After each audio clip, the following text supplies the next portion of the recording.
नमस्कार। अब तक के सभी समाचारों को लेकर आपके साथ मैं हूं सुखवीर। आप देख रहे हैं आपका अपना चैनल भिवानी हलचल। और सबसे पहले एक नजर आज की न्यूज हेडलाइंस पर।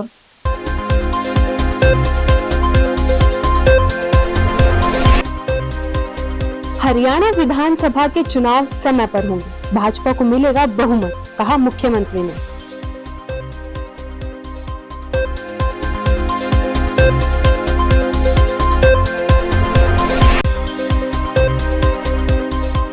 दिल्ली और पंजाब के बाद हरियाणा में बनेगी आम आदमी पार्टी की सरकार।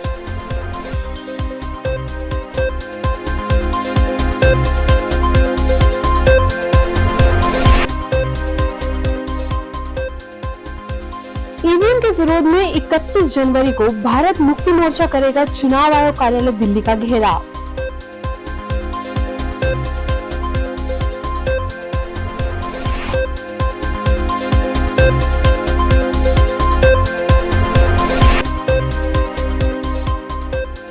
अकादमियों को नियंत्रित करने के सरकार के फैसले का प्राइवेट स्कूल वेलफेयर एसोसिएशन ने किया समर्थन।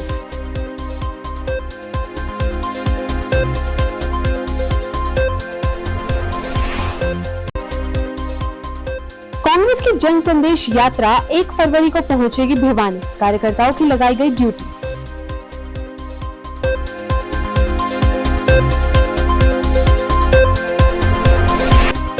अब खबरें विस्तार से। सांसद धर्मवीर सिंह के पिता के निधन पर शोक व्यक्त करने भिवानी पहुंचे मुख्यमंत्री मनोहर लाल ने पत्रकारों से बातचीत करते हुए कहा कि ग्रुप सी व ग्रुप डी के 60,000 पदों को जल्द भरा जाएगा। उन्होंने श्री रामलला मुद्दे पर कहा कि श्री राम आस्था के प्रतीक हैं और सभी के दिलों में बसते हैं। मुख्यमंत्री ने यह भी कहा कि विधानसभा चुनाव लोकसभा के साथ नहीं होंगे, चुनाव के बाद वो पूर्ण बहुमत के साथ सरकार बनाएंगे।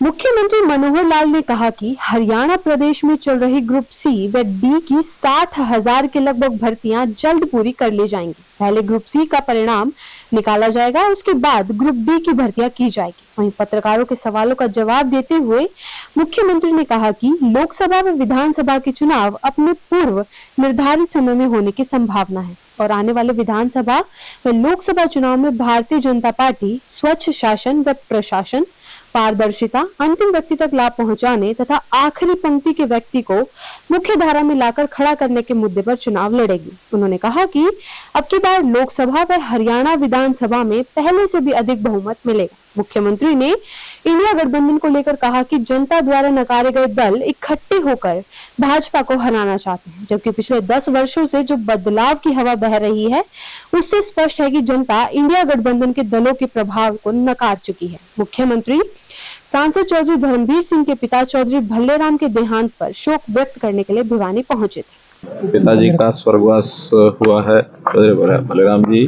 तो उनके शोक के लिए मैं यहाँ उपस्थित हुआ था। चौधरी भल्लेराम जी एक बड़े नेक इंसान थे और पूरा जीवन उन्होंने समाज सेवा में लगाया, एक अच्छे सात्विक वृत्ति के, सात्विक खान पान के।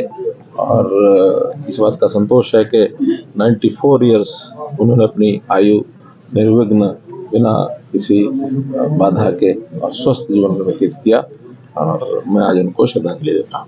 चुनावी मोड में जो है पूरा प्रदेश आ चुका है सर, क्या कहिएगा सर, क्या विधानसभा और लोकसभा चुनाव एक साथ करवा सकती हैं? स्वाभाविक है, लोकतंत्र में हर 5 साल के बाद ये समय आता है और 5 साल लोकसभा को भी पूर्ण हो गए हैं और विधानसभा के भी कुछ समय के बाद पूर्ण होंगे।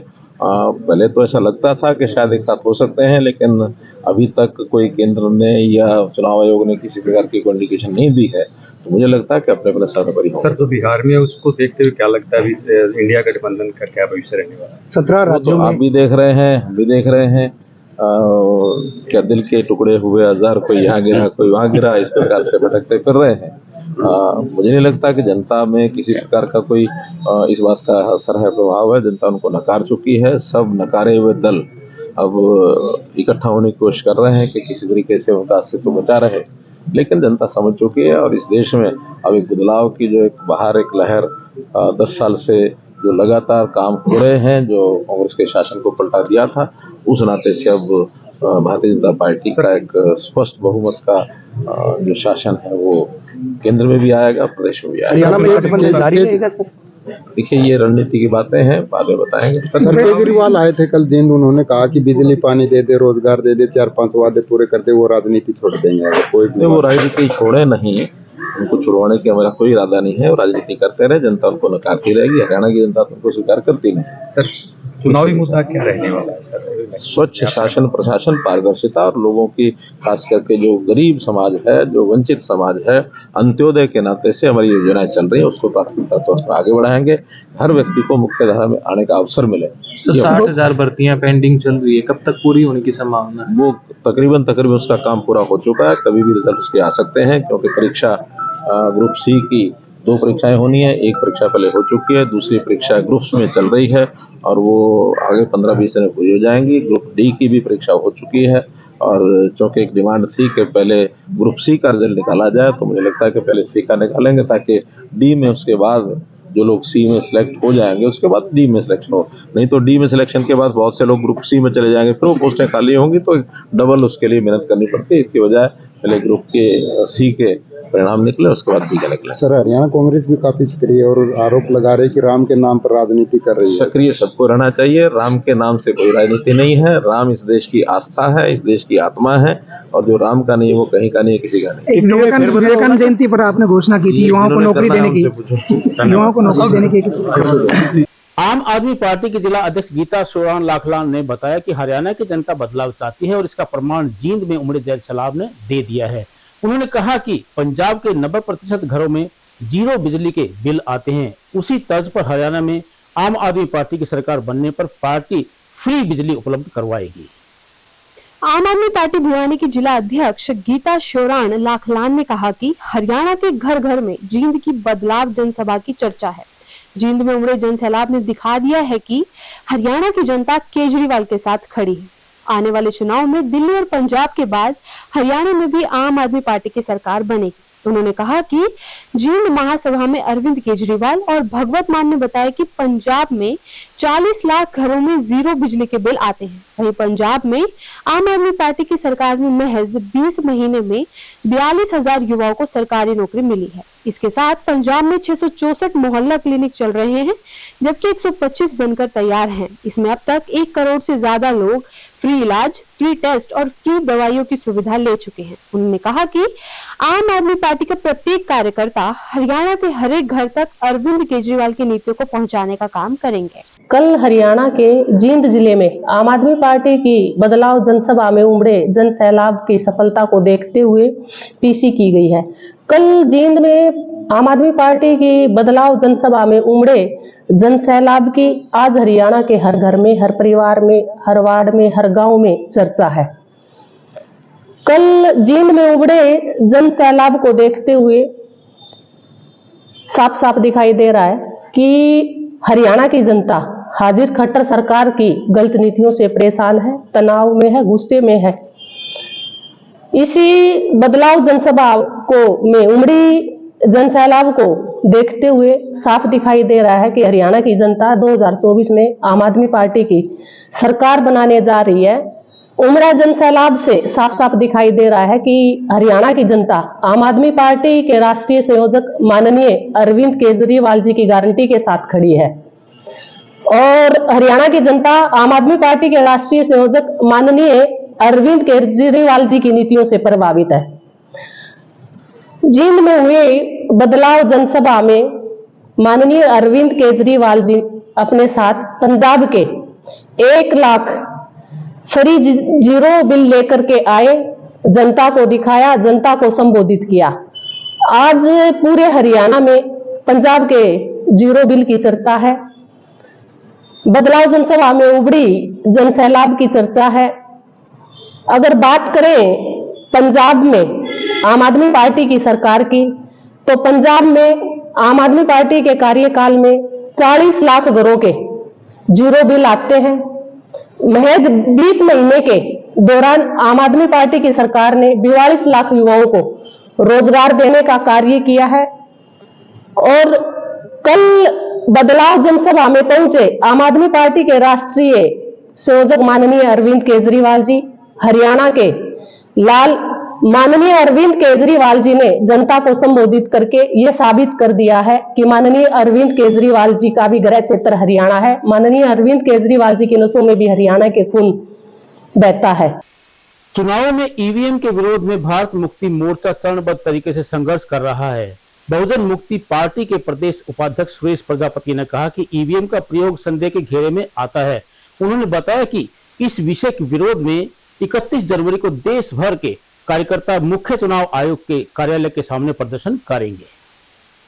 बहुजन मुक्ति पार्टी के प्रदेश वरिष्ठ उपाध्यक्ष सुरेश प्रजापति ने बताया कि ईवीएम के विरोध में भारत मुक्ति मोर्चा द्वारा देश भर में चरणबद्ध आंदोलन चलाए गए थे, जिसके तहत धरना प्रदर्शन कर ज्ञापन सौंपे जा चुके हैं, लेकिन सरकार पर इसका कोई असर होता हुआ नजर नहीं आ रहा। इसलिए अब चरणबद्ध आंदोलनों की कड़ी में भारत मुक्ति मोर्चा के राष्ट्रीय अध्यक्ष वामन मेश्राम के नेतृत्व में चुनाव आयोग कार्यालय दिल्ली का घेराव किया जाएगा। प्रजापति ने कहा कि ईवीएम के माध्यम से चुनाव प्रक्रिया सदैव से ही विवादित घेर में रही है, लेकिन सत्ताधारी दल ईवीएम को हटाने के लिए केवल इसलिए राजी नहीं है कि उनके हाथ से कुर्सी ना फिसल जाए। प्रजापति ने कहा कि 8 अक्टूबर 2013 को सर्वोच्च न्यायालय ने ईवीएम के साथ वीवीपैट की पर्चियों की 100% गिनती करवाए जाने के आदेश भी दिए थे। चुनाव आयोग सुप्रीम कोर्ट के आदेशों को भी नजरअंदाज कर वीवीपैट की पर्चियों की गिनती नहीं करवा रहा। हमारी जो मीन है राष्ट्रीय पिछड़ा वर्ग मोर्चा, मैं उसका प्रदेश अध्यक्ष हूँ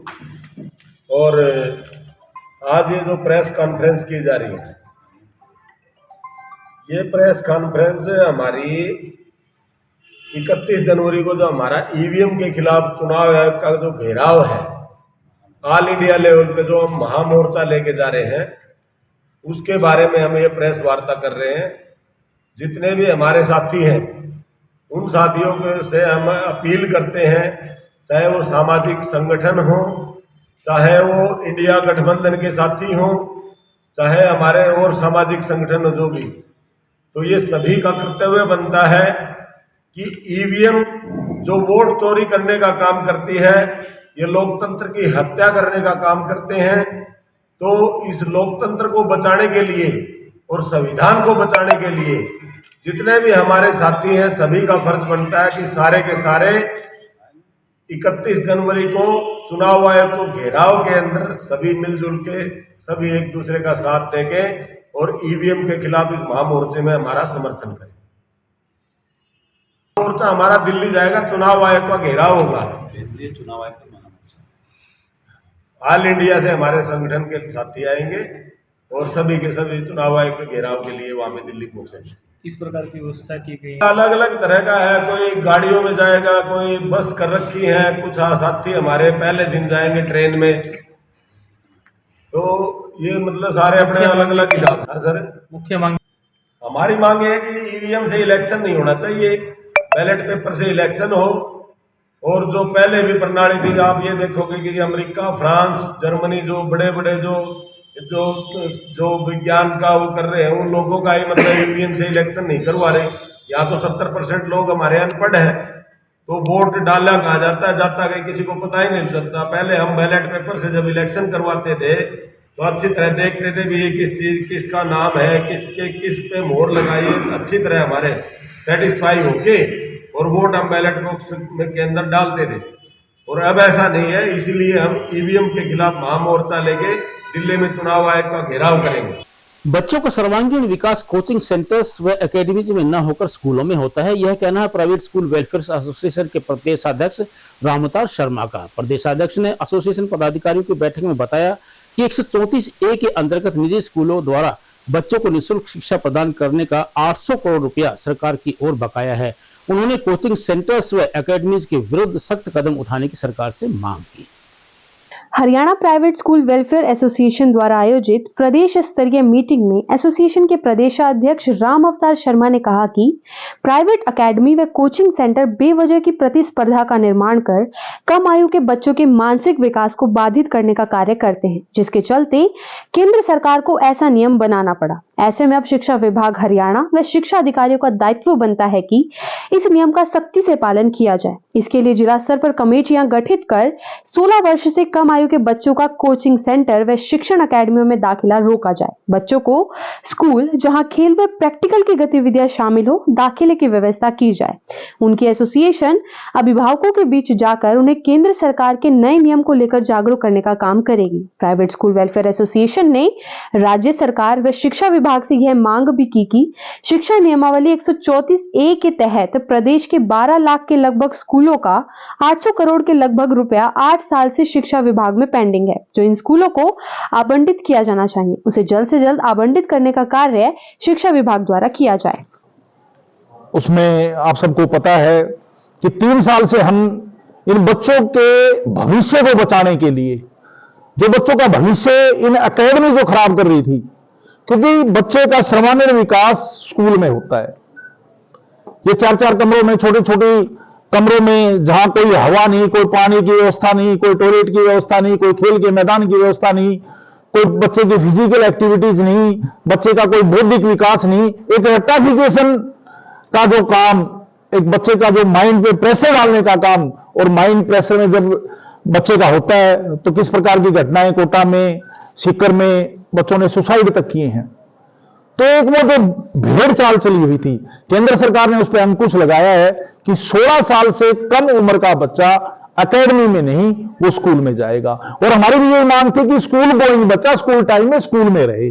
अगर कोई बच्चा उसके बाद ट्यूशन पढ़ना चाहता है, वो तो स्कूल टाइम के बाद पढ़े।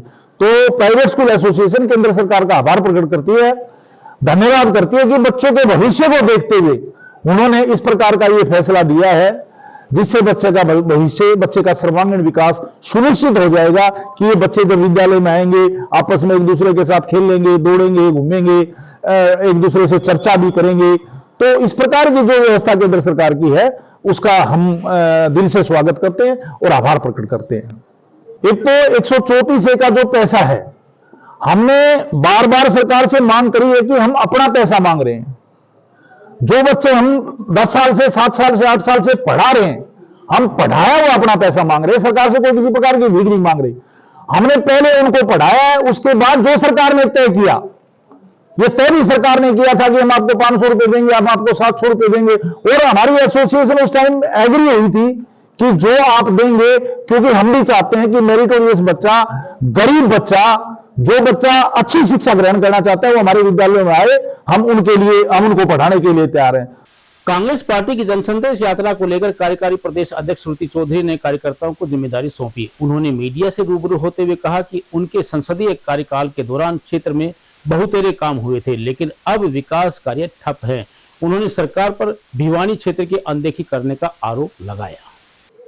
कांग्रेस की कार्यकारी अध्यक्ष पूर्व सांसद श्रुति चौधरी ने लोहारू, तोशाम, भवानीखेड़ा, भिवानी, चरखी दादरी हलके के कार्यकर्ताओं की बैठक ली। उन्होंने पत्रकारों से बातचीत करते हुए कहा कि उनके सांसद रहते हुए भिवानी में बहुत से विकास कार्य हुए हैं। उन्होंने कहा कि आज दुख के साथ कहना पड़ रहा है कि 10 साल में शहर में विकास कार्य नहीं हुए हैं। शहर में सीवरेज और पानी की व्यवस्था का बुरा हाल है। वहीं उन्होंने बताया कि 1 फरवरी को कुमारी शैलजा, रणदीप सुरजेवाला और किरण चौधरी भिवानी में जन संदेश यात्रा लेकर पहुंचेंगे। जन संदेश यात्रा तो शाम कैरू से होते हुए भिवानी पहुंचेगी। इसको लेकर कार्यकर्ताओं की ड्यूटी भी लगाई गई है। कार्यकाल में जब मैं एमपी थी, अनेक काम हुए हैं सेंटर के, और चाहे वो चौधरी बंसीलाल यूनिवर्सिटी जो आज के दिन यहाँ है, जो मेडिकल कॉलेज जिसकी मैंने बहुत यहाँ पे कोशिश करी थी, और आज दुख के साथ कहना पड़ रहा है कि 10 साल बीत गए लेकिन उसका फायदा, उसका लाभ लोगों को नहीं मिला, क्योंकि उसकी बिल्डिंग भी पूर्ण रूप से तैयार नहीं। पीने के पानी की पूरी व्यवस्था करवाई, यहाँ पे सीवरेज का काम करवाया, सेंटर से पैसा नाबार्ड का लाकर, और इस प्रकार से जगह जगह पे, चाहे शहर की बात हो और गांव की बात हो, काम किया। एनसीआर जो एक बहुत बड़ा एक यहाँ के लिए प्रोजेक्ट होता कि जिसके तहत यहाँ के विकास और प्रगति के द्वार खुलते, एनसीआर में शामिल करवाया। लेकिन आज दुख के साथ कहना पड़ रहा है कि ये सारा की सारा काम संभाल भी नहीं कर पाई सरकार, और सब कुछ झरझर हो गया। एनसीआर का कोई लाभ आज के दिन हमारे शहर को नहीं मिला। यात्रा आएगी 1 फरवरी को, उसको लेकर क्या तैयारियां हैं, कितने पॉइंट बनाए गए हैं, कौन कौन देखिए, ये हमारे सीनियर लीडर्स आ रहे हैं कांग्रेस पार्टी के और उनका हम स्वागत करेंगे और ये भिवानी डिस्ट्रिक्ट में ये प्रवेश करेंगे तोशाम, कैरू तोशाम और वहां से होते हुए यहाँ पे भिवानी में, और भिवानी में काफी सारे पॉइंट्स हैं। घंटाघर तक काफी सारा काफिला बढ़ के वहां पे पहुंचेगा और सब अपनी बात कहेंगे। लोकसभा और विधानसभा चुनाव एक साथ नहीं हो रहे, मुख्यमंत्री यहाँ भी बयान दिए, तो इस प्रकार देख रहे हैं कांग्रेस पार्टी कितनी चुनाव की तैयारियों को लेकर आश्वासन। कांग्रेस पार्टी चाहे चौधरी बंसीलाल जी का दौर हो, चाहे मेरा कार्यकाल हो, हमेशा प्रगति और विकास के लिए काम किया है। अब एक खबर चलते चलते, रक्तदान को जीवन दान बताया गया है, लेकिन रक्त किसी फैक्ट्री में उत्पादित नहीं होता। किसी जान बचाने के लिए रक्तदान करना ही पड़ता है। सुखद विषय यह है कि कोरोना काल के बाद विशेष रूप से युवाओं की रक्तदान के प्रति सोच में भारी बदलाव आया है। अब रक्तदान करने को लोग शिविरों में स्वयं पहुंच रहे हैं। एक रक्तदाता रक्त की कमी से जिंदगी से जूझ रहे व्यक्ति के लिए भगवान से कम नहीं होता है। भिवानी में रक्तदान एक मुहिम बन चुका है और इसका सारा श्रेय जाता है रक्तवीर राजेश ढुडेजा को। और अब अंत में एक नजर आज की न्यूज हेडलाइंस पर।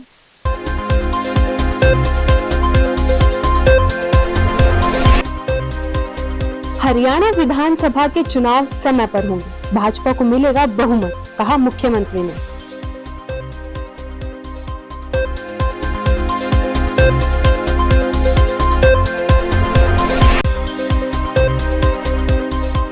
दिल्ली और पंजाब के बाद हरियाणा में बनेगी आम आदमी पार्टी की सरकार।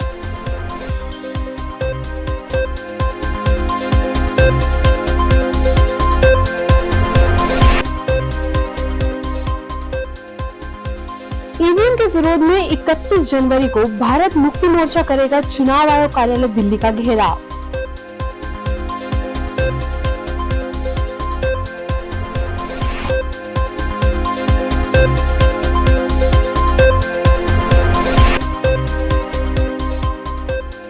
अकादमियों को नियंत्रित करने के सरकार के फैसले का प्राइवेट स्कूल वेलफेयर एसोसिएशन ने किया समर्थन।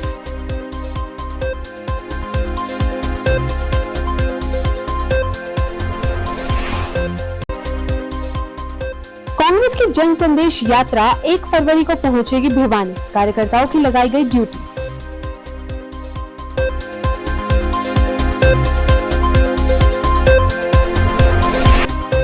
अब मुझे दीजिए इजाजत, देखते रहिए आपका अपना चैनल भिवानी हलचल।